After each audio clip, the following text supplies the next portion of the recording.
જય ગણપતિ બાપા, જય અંબેમાં મિત્રો અને જય મહાદેવ મિત્રો। હું આજે માર્કંડ ઋષિની વાત કહું છું। માર્કંડ ઋષિ જ્યારે ભગવાન માર્કંડ ઋષિ એવા હતા કે એમને આ પોતાનું જીવન ઓલું જીવન અને ભગવાન જે કૃષ્ણ ભગવાન વિષ્ણુ ભગવાનનો જન્મનું એ બધું માર્કંડ ઋષિ વર્ષોથી એ બધું એમને યાદ હતું। માર્કંડ ઋષિ બધું આખું જગતનો વિનાશ કર્યો પણ તો એ પ્રલય વખતે માર્કંડ ઋષિ બચી ગયા।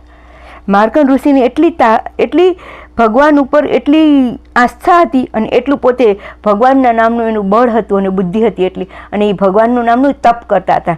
અને એવી રીતે ભૃગુ ઋષિએ પણ શ્રેષ્ઠ કરાયા હતા। ભૃગુ ઋષિ અને માર્કંડ ઋષિ બે કેમ કે બચી ગયેલા।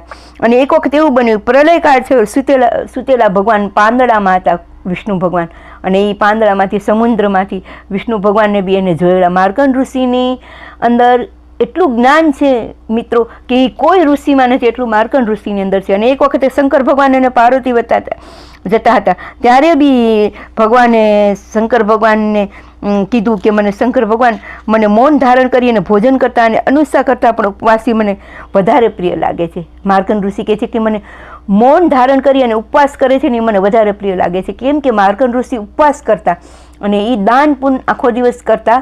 અને માર્કંડ ઋષિનું તમે જુઓ ને મિત્રો તો માર્કંડ ઋષિ બધાયથી ઋષિમાં પ્રથમ છે માર્કંડ ઋષિ। અને માર્કંડ ઋષિએ ભગવાન શંકર ભગવાનને બી એને દર્શન આપ્યા છે। અને માર્કંડ ઋષિને કીધું છે કે માર્કંડ ઋષિ તમે માંગો, ત્યારે માર્કંડ ઋષિ કહે છે સ્વાધ્યાય અને તપ હું માંગુ છું।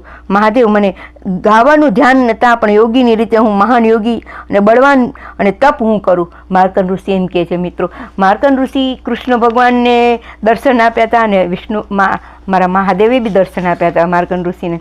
અને એવું બી બને છે કે એક વખત સનકાદ ઋષિ હિમાલયની પાસે આવેલા તેમના પવિત્ર આશ્રમમાં ગયા હતા। એક વખત માર્કંડ ઋષિના આશ્રમમાં ગયા અને એને સુભદ્રા નદી તેમજ ચિત્ર નામની શિલા આવી એમને કહ્યું, આશ્વાસન આપ્યું અને પવિત્ર વૃક્ષો તેમજ લતાઓ સંગીતો બધું પોતે ગાયેલું અને મંદોત કરેલું તે વૃક્ષો અને બધા પક્ષીઓને ટોળાવી અને આશ્રમમાં એમને આશ્વાસન આપે છે। બધા ઋષિને પોતે માર્કંડ ઋષિ આશ્વાસન આપે છે અને એવી ગાથા સમજાવે છે રામ ભગવાનની, કૃષ્ણ ભગવાનની અને મહાદેવની। અને મહાદેવે તેને સાક્ષાત દર્શન દીધા હતા। જો મિત્રો માર્કંડ ઋષિનો મારો વિડીયો સારો લાગ્યો હતો શેર કરજો। ખૂબ ખૂબ ધન્યવાદ છે, ખૂબ ખૂબ આભાર છે। અને આવો વિડીયો જોતા રહેજો અને મિત્રો દાન પુણ્ય કરતા રહેજો। બસ ધન્યવાદ, ખૂબ ખૂબ આભાર છે। અને માર્કંડ ઋષિ જેવા કોઈ ઋષિ બન્યા નથી મિત્રો। જો મારો વિડીયો સારો લાગે તો શેર કરજો, લાઇક કરજો। ખૂબ ખૂબ ધન્યવાદ, ખૂબ ખૂબ આભાર અને જોતા રહેજો અને દાન પુણ્ય કરજો મિત્રો। અને 11 શુભ